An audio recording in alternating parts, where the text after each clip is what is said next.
بسم اللہ الرحمن الرحیم۔ السلام علیکم۔ ہاروت اور ماروت کون تھے؟ بابل کا کنواں کہاں ہے؟ اور ہاروت ماروت کا جادو کس طرح کا تھا؟ یہ وہ پراسرار سوالات ہیں جن کے جوابات تو بہت ہیں اور لکھنے والوں نے بہت کچھ لکھا ہے، لیکن ان قصوں میں حقیقت کو تلاش کرنا گہرے سمندر میں موتی نکالنے کے برابر ہے۔ ہاروت و ماروت کے متعلق بنیادی طور پر روایتیں ملتی ہیں، ایک وہ جو قرآن و حدیث اور تابعین کے اقوال میں موجود ہیں، اور دوسری وہ جو تورات، انجیل اور عیسائی روایات میں آتی ہیں، جبکہ ان اسرائیلی روایتوں کی بیشتر علماء اور مفکرین نے تائید کی ہے۔ اس ویڈیو میں ہم دونوں طرح کی روایتوں کو اور واقعات کو بغور دیکھیں گے۔ اسرائیلی روایتوں کے مطابق حضرت ادریس علیہ السلام کے زمانے میں ایک مرتبہ آسمان اور زمین کے درمیان سے پردے اٹھا دیے گئے۔ فرشتوں نے زمین میں آباد انسانوں کو دیکھ کر تعجب کیا اور بولے، یا رب العالمین، ہم تو گناہوں کے قریب بھی نہیں جاتے، جبکہ یہ بنی آدم گناہوں میں مبتلا رہتے ہیں۔ اگر ہم ان کی جگہ ہوتے تو تیری نافرمانی کبھی نہ کرتے۔ اللہ نے فرمایا، انسانوں کو غصہ اور شہوت دونوں دی گئی ہیں، اگر یہ تمہیں دی جاتی تو تم بھی ایسے ہی گناہوں میں ملوث ہوتے۔ فرشتوں نے فرمایا، ہم ہرگز ایسا نہ کریں گے۔ لہٰذا اللہ کے حکم سے فرشتوں نے اپنی جماعت میں سے دو بہترین اور اطاعت گزار فرشتوں کو چن لیا، جن کا نام ہاروت اور ماروت تھا۔ اللہ نے ان دونوں فرشتوں میں انسانی فطرت اور شعور ڈال دیا اور ان کو دنیا میں بھیج دیا۔ وہ شہر بابل میں دو خوبصورت انسان بن کر آئے اور قاضی کے کام پر مقرر ہو گئے، جہاں وہ لوگوں کے درمیان فیصلے کیا کرتے تھے۔ ایک دن ان کے پاس ایک عورت اپنا مقدمہ لے کر آئی اور کہا، اس کا آدمی اسے بہت پریشان کرتا ہے۔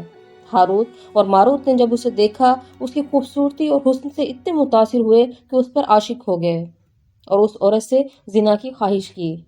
عورت نے جواب دیا، میں یہ تمہاری خواہش جب پوری کروں گی جب تم بتوں کی پوجا کرو، شراب پیو اور میرے خامد کو قتل کر دو۔ ہاروت و ماروت نے شراب کو چھوٹا گناہ سمجھ کر پی لیا اور نشے کی مستی میں دو اور گناہ کبیرہ کر بیٹھے۔ اس عورت نے ان سے آسمان پر چڑھنے کا عمل بھی سیکھ لیا، جس کے ذریعے وہ آسمان پر جاتے تھے۔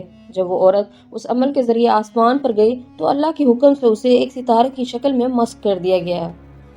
چونکہ اس عورت کا نام زہرہ تھا، اس سے وہ سیارہ زہرہ کہلایا، جسے آج وینس کہا جاتا ہے۔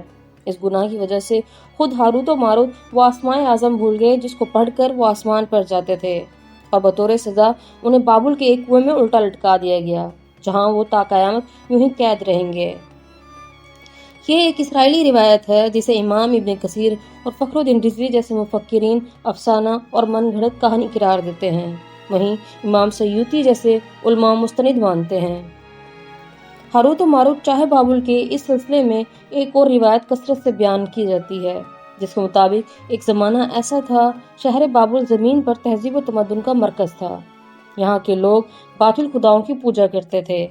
یہ لوگ اپنی قسمت ان سے وابستہ رکھتے تھے، علم نجوم، علم فلکیات میں ماہر تھے۔ ان کے بت قداؤں میں ستاروں کی پوجا کی جاتی تھی۔ لوگ جادو، تنتر منتر اور سفلی کاموں میں بہت آگے جا چکے تھے اور اس عمل کے ذریعے معاشرے میں خوب فساد پھیلاتے تھے۔ ان میں بہت بڑے بڑے جادوگر موجود تھے۔ ان کی تاریخی کتابوں میں جگہ جگہ تنتر منتر نظر آتا تھا۔ ان کا جادو دور دور تک مشہور ہو گیا۔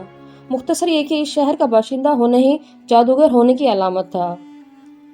جب حضرت سلیمان علیہ السلام کی حکومت آئی تو آپ نے ان لوگوں کو شرک کے عمل سے روکا اور ان کی جادو کی کتابوں کو اکٹھا کر کے اپنی عظیم کرسی کے نیچے دفن کر دیا، تاکہ اس فتنہ انگیز علم کا جڑ سے خاتمہ ہو جائے۔ جب سلیمان علیہ السلام کی وفات ہوئی تو شیطان نے ان کتابوں کو کھود کر نکالا اور لوگوں سے کہا، سلیمان علیہ السلام پیغمبر نہیں تھے بلکہ ان کتابوں کے ذریعے حکومت کیا کرتے تھے۔ ہوا میں اڑنا، جنات پر قابو پانا دراصل جادو اور سفلی عمل تھا۔ بنی اسرائیل نے اس کی پیروی شروع کی اور ان کتابوں کو پڑھنا شروع کر دیا، لہٰذا دوبارہ یہ شرانگیز علم اس قوم میں پھیل گیا۔ اللہ نے سلیمان علیہ السلام پر لگائے گئے الزام کی نفی کرتے ہوئے سورہ بقرہ میں ارشاد فرمایا، اور انہوں نے اس چیز کی پیروی کی جو شیطان سلیمان کی بادشاہت کے وقت پڑھتے تھے، اور سلیمان نے کفر نہیں کیا تھا بلکہ ان شیطانوں نے ہی کفر کیا۔ لوگوں کو جادو سکھاتے تھے اور اس چیز کو بھی جو شہر بابل میں ہاروت و ماروت دو فرشتوں پر اتارا گیا، اور وہ نہ کسی کو بھی سکھاتے تھے وہ علم جب تک یہ نہ کہہ دیتے کہ ہم تو صرف آزمائش کے لیے ہیں، تو کافر مت بنو۔ لہٰذا جب یہ جادو کا علم بابل میں عام ہو گیا، لوگوں کی تکلیف اور پریشانی کا باعث بننے لگا، تو اللہ نے 2 فرشتوں کو انسانی روپ میں شہر بابل بھیجا کہ وہ جادو کے عوامل اور اسے باطل کرنے کا طریقہ لوگوں کو سکھائیں، تاکہ وہ جادوگر کے فساد اور شر سے محفوظ رہ سکیں۔ لیکن یہ تعلیمات غلط مقاصد کے لیے استعمال ہونے لگی، حالانکہ وہ فرشتے لوگوں کو تنبیہ کرتے تھے اور انہیں خبردار کرتے تھے کہ یہ جادو تمہارے لیے ایک قسم کی آزمائش ہے، لیکن وہ لوگ پھر بھی ایسے کاموں میں پڑ گئے جو انسانوں کے لیے نقصان کا باعث تھا۔